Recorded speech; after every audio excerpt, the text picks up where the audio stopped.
क्या वजीर आजम रोएंगे? अरे ये कौन सी शादी की बारात है कि 18 लाख करोड़ टैक्स मिलता है और 36 लाख करोड़ ये सरकार खर्चती है? आपकी कमजोरी और आपकी नादानी की वजह से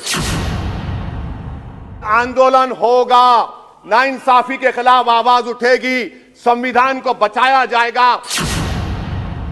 नरेंद्र मोदी भारत के वजीर आजम हैं, दिल्ली सल्तनत के बादशाह या जहांपनाह नहीं है। मोदी की आंखों में आंखें डालकर उनकी गलतियों को बोला जाएगा। तो मैं याद दिलाना चाहता हूं सर आपके जरिए से इस हुकूमत को कि हिटलर ने जर्मनी में यहूदियों के खिलाफ इनको कॉकरोचेस का, टर्माइट्स का, उसके बाद 20 मिलियन आप देखते हैं कि 2 मिलियन से ज्यादा यहूदियों को गैस के चैम्बर में डाला गया।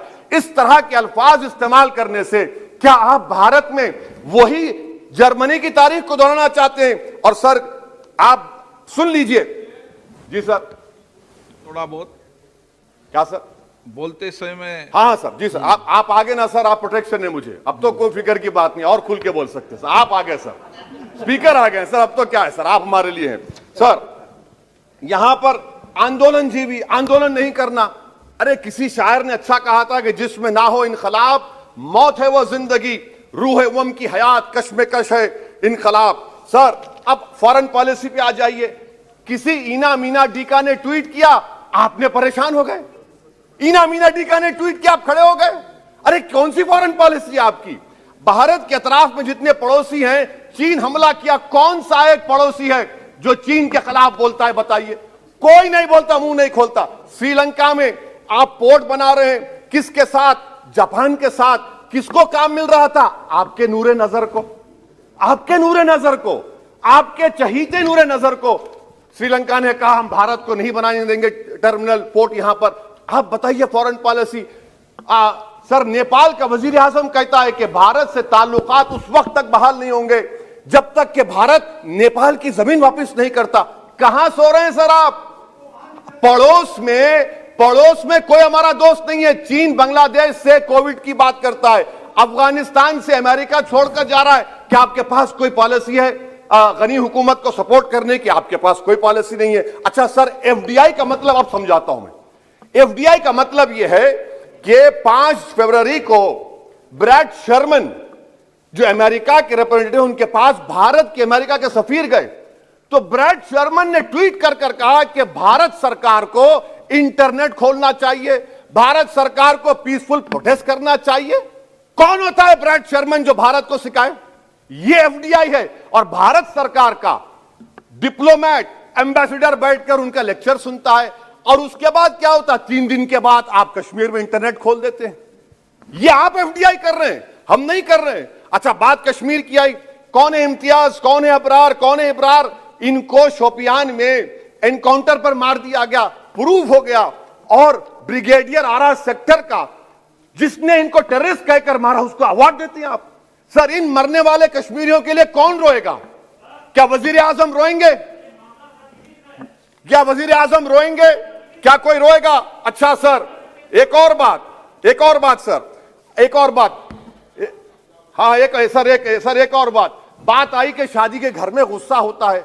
अरे कौन सी शादी की बारात है कि 18 लाख करोड़ टैक्स मिलता है और 36 लाख करोड़ ये सरकार खर्चती है? क्या शादी कर रहे हैं आप? वाह वाह, माने वाकई में आपकी इकोनॉमिक पॉलिसी को सलाम कि 18 लाख करोड़ टैक्स में मिलते हैं, 36 लाख आप लोग शादी में खर्चते हैं। मुबारक हो आपको, बड़ी शानदार घर है यह शादी का। अच्छा सर, दिल्ली का लॉ एंड ऑर्डर, 1 साल में 3 बड़े दंगे हो गए। एडवोकेट्स पुलिस, उसके बाद CAA का राइट हुए 50 से ज्यादा, उसमें लोग मारे गए। 20 से ज्यादा मसाजिद को नुकसान जला दिया गया। 26 जनवरी। सर क्या ये सरकार जिम्मेदार नहीं है? 2 मिनट सर, क्या ये सरकार जिम्मेदार नहीं है? आपकी सरकार है, आपका होम मिनिस्टर, आप रोक नहीं पा रहे। आपकी कमजोरी और आपकी नादानी की वजह से, आप में दूरअंदेशी नहीं है, आप उसको अलाउ कर रहे हैं। और फैजान के कातिल कौन है? क्यों नहीं पकड़ा फैजान के कातिल को आपने अब तक?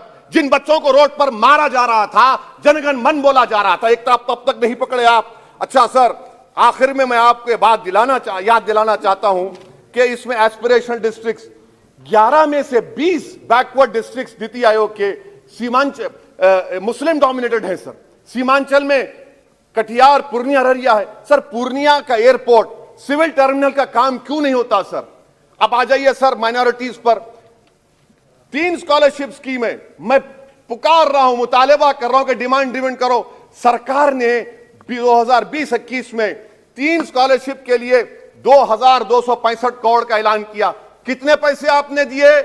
सबका साथ, सबका विकास, सबका विश्वास, 436 करोड़ रुपए। किसको झूठ बना रहे हैं आप? पढ़िए आप लोग। अच्छा सर, उसके बाद आप देखिए कि कितने लोगों को कितने माइनॉरिटी स्कॉलरशिप नहीं मिली। 42,36,000 माइनॉरिटी स्कॉलरशिप नहीं मिली।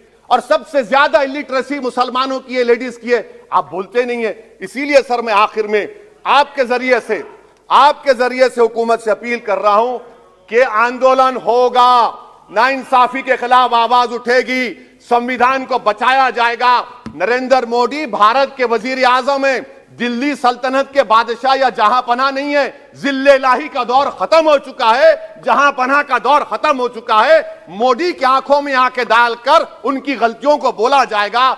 इसलिए शायर ने कहा था कि जो चुप रहेगी ज़बान खंजर, लहू पुकारेगा आस्ती का। बहुत बहुत शुक्रिया सर।